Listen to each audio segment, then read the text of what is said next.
हाँ तो नमस्कार प्यारे साथियों, आप लोग का स्वागत है आपके अपने YouTube channel Rahmani online classes में। दोस्तों मैं आपके लिए फिर से आज एक नए वीडियो लेकर आ गया हूँ। इस वीडियो में मैं बात करने वाला हूँ क्लास 10th की केमिस्ट्री का वह भी chapter number 1 chemical reaction and equation, रासायनिक अभिक्रिया एवं समीकरण। दोस्तों ये बहुत ही इंपॉर्टेंट चैप्टर है और बोर्ड एग्जाम से बहुत ही इंपॉर्टेंट वीवीए चैप्टर माने जाते हैं। चलिए दोस्तों इन चैप्टर को हम लोग करते हैं स्टार्ट। बट आपको मेरे चैनल पर मेरे वीडियो पर बने रहना है लगातार और शुरू से लेकर अंत तक देखना है इस वीडियो को। तो दोस्तों मैं फिर से बता दूं कि आप अगर अभी तक मेरे इस YouTube channel Rahmani online classes को सब्सक्राइब नहीं किए हैं तो जल्दी से जल्दी सब्सक्राइब कर दीजिए और बेल आइकन को प्रेस कर दीजिए ताकि मैं जब भी वीडियो अपलोड करूं तो उसका नोटिफिकेशन मिले आपको सबसे पहले। चलिए दोस्तों हम बिना टाइम गवाए अपने वीडियो को करते हैं स्टार्ट। हाँ तो दोस्तों सबसे पहले हमें समझना है इसकी पहला टॉपिक कि केमिकल रिएक्शन क्या होते हैं। पहले से साथी इसी हम समझाते हैं, आप समझिए। अब देखिए हमने क्या किया, सबसे पहले मान लेते हैं कि ये मेरा HCl है और HCl है, ये आपका टूट जाता है H+Cl में। अब एक और मैं उदाहरण ले लेता हूं, ये आपका C+O2 है, ये आपका CO2 बनाता है। अब दैट मीन्स कहने का ये अर्थ है कि केमिकल रिएक्शन कहते हैं किसे, तो कहते हैं कि जब एक पदार्थ या एक से अधिक पदार्थ आपस में रिएक्शन करते हैं यानी आपस में संयोग करते हैं, संयोग करने के बाद जब उसमें अभिक्रिया अर्थात रिएक्शन होता है तो एक या एक से अधिक नए पदार्थ का निर्माण करता है, तो इसे ही हम लोग क्या कहते हैं, केमिकल रिएक्शन कहते हैं। चलिए दोस्तों इसकी हम डिफिनेशन लिख देते हैं, आप समझ गए होंगे। तो प्यारे से साथी हम देख लेते हैं इसका परिभाषा अर्थात डिफिनेशन। तो कहते हैं कि जब एक या एक से अधिक पदार्थ आपस में मिलकर एक या एक से अधिक नए गुणधर्म वाले पदार्थ का निर्माण करते हैं तो उसे हम लोग क्या कहते हैं, रासायनिक अभिक्रिया कहते हैं। दोस्तों मैं इसका एग्जांपल लेकर देखता हूं कि रियल में ये एक पदार्थ जो होते हैं उसका जब रिएक्शन होता है तो क्या नए गुणधर्म वाले पदार्थ का निर्माण करता है, तो हम लोग उन्हीं चीज को देखते हैं। अब प्यारे से साथी हम क्या देख लेते हैं, कुछ एग्जाम्पल्स। जैसे आप बोर्ड पे ध्यान दीजिए, हम क्या बोल रहे हैं कि जब हाइड्रोजन और ऑक्सीजन आपस में मिलते हैं ना तो वह जल का निर्माण करा देते हैं। देखिए प्यारे साथी हाइड्रोजन और ऑक्सीजन आपस में जब मिलते हैं ना तो जल का निर्माण हो जाता है। ये पहला एग्जाम्पल है। दूसरा एग्जाम्पल समझिए, जब हाइड्रोजन और क्लोरीन आपस में मिलते हैं ना तो वह हाइड्रोजन क्लोराइड का निर्माण करा देते हैं। ये दो एग्जाम्पल है, आप लोग एग्जाम्पल समझ गए हैं तो हम आगे बढ़ते हैं। चलिए दोस्तों अब हम समझते हैं कि किसी भी रासायनिक अभिक्रिया का क्या है क्रियाविधि, मतलब ये किस तरीके से किसी भी एटम्स में परमाणु में काम करते हैं। चलिए दोस्तों उन्हीं पॉइंट को हम लोग समझते हैं।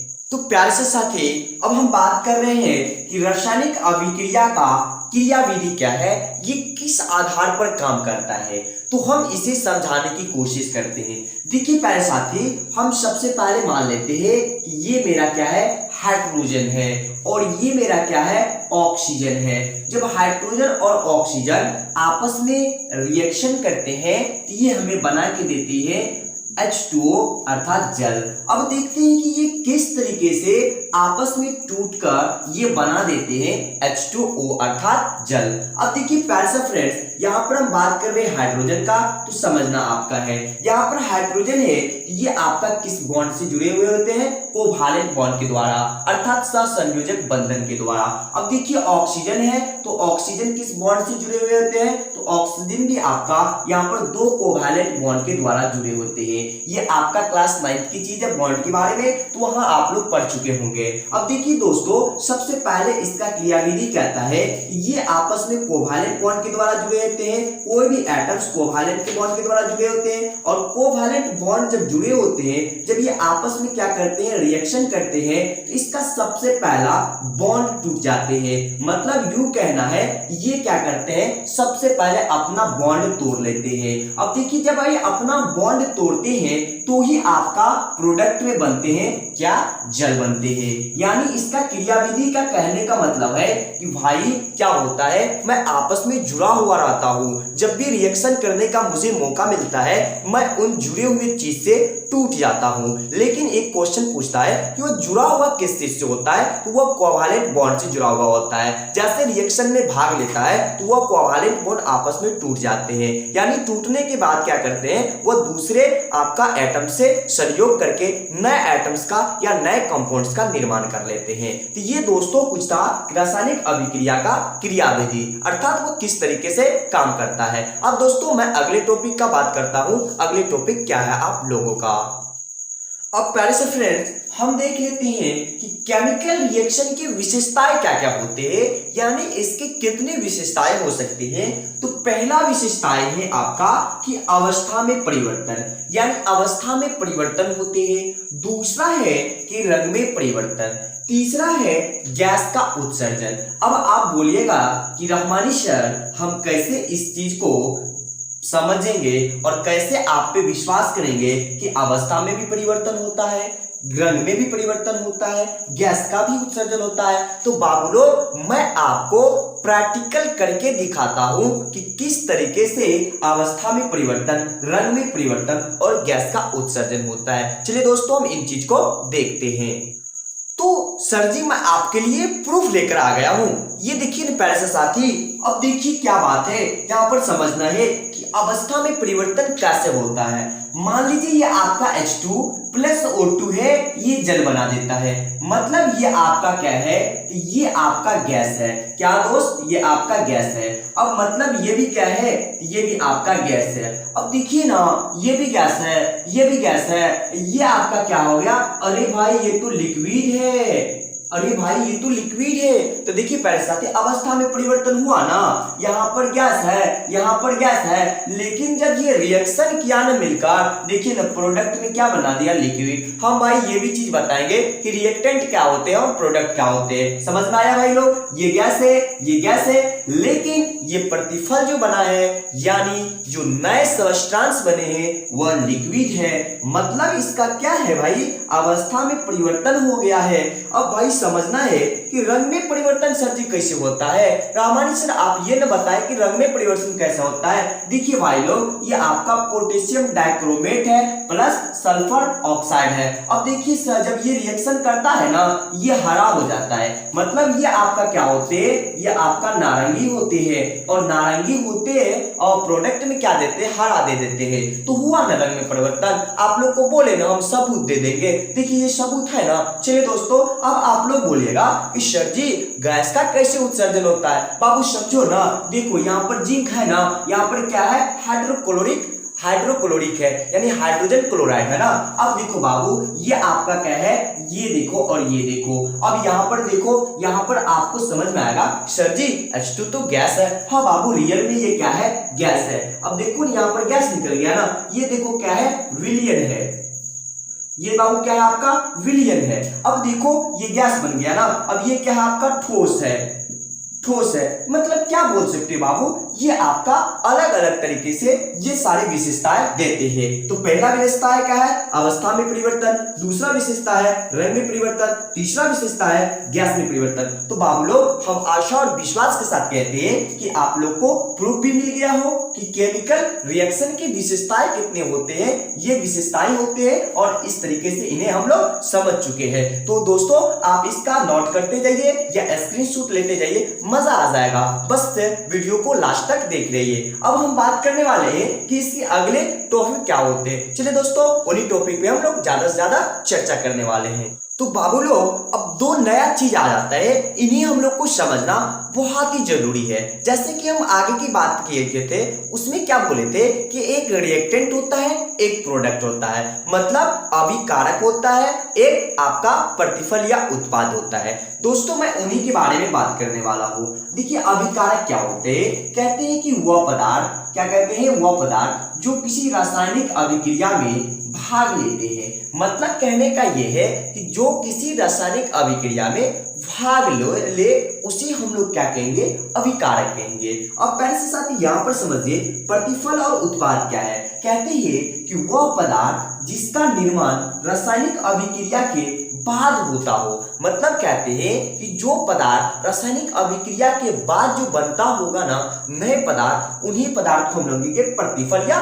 उत्पाद। अब दोस्तों एक उदाहरण देकर हम लोग समझ लेते हैं। जैसे मान लीजिए आपके पास कार्बन है और आपके पास क्या है, ऑक्सीजन है। आपके पास कार्बन और ऑक्सीजन है, ये देखिए आपको क्या बनाता है, कार्बन डाइऑक्साइड। अब प्यारे साथी समझना है कि ये आपका जो है यहाँ पर कार्बन और ऑक्सीजन, ये आपका क्या होंगे, और यहाँ पर समझना है कि CO2 क्या होंगे। अब दोस्तों सिंपली आपको बता चुके हैं कि ये देखिए आपका रासायनिक अभिक्रिया से पहले है, यानी अभी अभिक्रिया नहीं हुआ है, इसे हम लोग क्या कहेंगे, अभिकारक कहेंगे। क्या कहेंगे, अभिकारक कहेंगे। अब देखो भाई लोग, ये आपका रासायनिक अभिक्रिया हो चुका है, इसे हम लोग क्या कहेंगे, इसे हम लोग कहेंगे कि ये मेरा भाई प्रतिफल है। क्या है मेरा भाई, ये प्रतिफल है यानी उत्पाद है। अब दोस्तों ये दो चीज समझ में आपको आ गया होगा। चलिए हम आगे टॉपिक की बात करते हैं। ये आपका अभिकारक और प्रतिफल या उत्पाद समझना जरूरी है, क्योंकि आप अगर इस चीज को समझ जाते हैं ना तो आगे की चीज करने में दिक्कत नहीं होगी। चलिए प्यारे साथी हम आगे की बात कर लेते हैं। लेकिन प्यारे सा फ्रेंड्स, सबसे पहले हमें एक महत्वपूर्ण नोट को याद करना है। देखिए आप इसे नोट में लिखिए। क्या लिखना है, नोट में लिखना है कि जो भी रासायनिक अभिक्रिया होती है उन्हें रासायनिक के समीकरण के द्वारा निरूपित किया जाता है। अब यहाँ पर एक नया टॉपिक आ गया है कि बाबू रासायनिक समीकरण क्या होते हैं। हमने पूछे आप लोग को, हमने बताया आप लोग को कि जो भी आपका रासायनिक अभिक्रिया होंगे उन्हें किस में लिखा जाएगा, उन्हें लिखा जाएगा रासायनिक समीकरण में। अब हम लोग को देख लेना है कि रासायनिक समीकरण होते हैं क्या। तो प्यारे से साथी अब हम देख लेते हैं कि केमिकल इक्वेशन क्या होते हैं, अर्थात रासायनिक समीकरण क्या होते हैं। तो रासायनिक समीकरण का दो बेटे हैं, मतलब कहने का अर्थ है कि दो टाइप्स होते हैं। पहला टाइप्स होते हैं कि बैलेंस इक्वेशन, दूसरा होते हैं अनबैलेंस इक्वेशन। लेकिन अभी हम लोग को इसके फादर्स को देखना है, मतलब बैलेंस और अनबैलेंस के पिता को देखना है। तो सबसे पहले केमिकल इक्वेशन को समझिए। जैसे मैं आपको बताना चाहता हूं कि आपको मैं पहले बताए थे कि हाइड्रोजन है, हाइड्रोजन है और ऑक्सीजन है, और क्या है, ऑक्सीजन है। हाइड्रोजन और ऑक्सीजन आपस में मिलकर जल का निर्माण करते हैं। किसका करते हैं, जल का निर्माण करते हैं। अब प्यार से साथी इन्हीं हम लोग को समझना है। तो क्या हुआ, बहुत सारे वैज्ञानिक ने बताए कि भाई हाइड्रोजन और ऑक्सीजन आपस में मिलकर जल का निर्माण करता है। तो ये कुछ सटीक तरीके से केमिस्ट्री की दुनिया में नहीं अच्छा लगता है। हमें क्या करना है, इसे छोटे से रूप देना है। मतलब इतने बड़े सेंटेंस को, इतने बड़े वाक्य को हमें छोटा वाक्य बनाना है, छोटा सेंटेंस बनाना है। बहुत सारे वैज्ञानिक के मन में ये चीज होने लगा, तो अपने सभी वैज्ञानिक ने थॉट दिए। तो उसमें सबसे अच्छा थॉट यही था कि भाई हमें तो पता है कि हाइड्रोजन को हम लोग H से सुसंकेत होते हैं और ऑक्सीजन का संकेत O होते हैं, तो भाई इसमें कोई दिक्कत नहीं है, इसे कर दो ना। तो वो लोग बोले कि भाई हाइड्रोजन मतलब H प्लस ऑक्सीजन मतलब O। अब अभिक्रिया करेगा, ये क्या बनाएगा, लेकिन यहाँ पर H2 ऐसे होगा। अब देखो ये जब आपस में रिएक्शन करेगा ये बना देगा H2O। अब देखो इतना बड़े लिखने से ये छोटा शब्द लिखा गया। अब देखो समझो भाई लोग, इतना बड़े शब्द से ये छोटा शब्द लिखा गया, तो इन्हीं को क्या बोला गया कि भाई यही आपका क्या है, केमिकल इक्वेशन है। यानी इसी फॉर्म को केमिकल इक्वेशन माना गया है। जैसे यानी यूं बोल सकते हैं कि किसी भी रासायनिक अभिक्रिया के संकेतों के रूप में लिखने पर जो लिखे जाते हैं और वह लिखने के बाद जो केमिकल रिएक्शन यानी केमिकल अभिक्रिया होते हैं, उन्हीं अभिक्रिया को क्या कहते हैं, केमिकल इक्वेशन कहते हैं। अब इनकी हम अच्छी तरीके से परिभाषा देख लेते हैं। चलिए बाबू लोग, अभी तक आप लोग अगर मेरे चैनल को सब्सक्राइब नहीं किए हैं तो प्लीज सब्सक्राइब कर दीजिए और बेल आइकन को प्रेस कर दीजिए और एक लाइक कर दीजिए। तो प्यार से साथी अब हम लोग देख लेते हैं कि केमिकल रिएक्शन का डिफिनेशन। कहते हैं कि किसी रासायनिक अभिक्रिया में भाग लेने वाले पदार्थ के संकेत एवं सूत्रों से उस अभिक्रिया का जो संक्षिप्त निरूपण होते हैं उसे ही हम लोग रासायनिक समीकरण अर्थात केमिकल इक्वेशन कहते हैं। जैसे आपके सामने है कैल्शियम कार्बोनेट। कैल्शियम कार्बोनेट जब टूटते हैं ये बनाते हैं आपको कार्बन मोनोऑक्साइड और आपको कार्बन डाइऑक्साइड। जैसे आपके पास है 2H प्लस Cl2 ये बनाता आपका हाइड्रोक्लोरिक, आपका 2HCl हाइड्रोक्लोरिक अम्ल बनाता है। अब आपके पास है हाइड्रोजन और आपके पास है ऑक्सीजन, ये आपका क्या बनाते हैं, जल बनाते हैं। लेकिन यहाँ पर देखिए ये दोनों इक्वेशन बैलेंस है यानी संतुलित है और ये इक्वेशन क्या है आपका अनबैलेंस है। दोस्तों आई होप ये सारी चीज आपको समझ में आया होगा। तो आपके लिए हम अगली वीडियो लेकर आने वाले हैं कि केमिकल रिएक्शन के कितने टाइप्स होते हैं। तो दोस्तों आज की वीडियो कैसा लगा आप लोग को? अगर अच्छा लगा हो तो एक कमेंट कीजिए और एक लाइक कर दीजिए और दोस्तों में ज्यादा से ज्यादा शेयर कीजिए। और आप अभी तक मेरे YouTube channel Rahmani online classes को सब्सक्राइब नहीं किए हैं प्लीज सब्सक्राइब कर दीजिए और बेल आइकन को प्रेस कर लीजिए। तो मिलते हैं दोस्तों अगली वीडियो में। आज की वीडियो यहीं तक। जय हिंद, जय भारत, वंदे मातरम।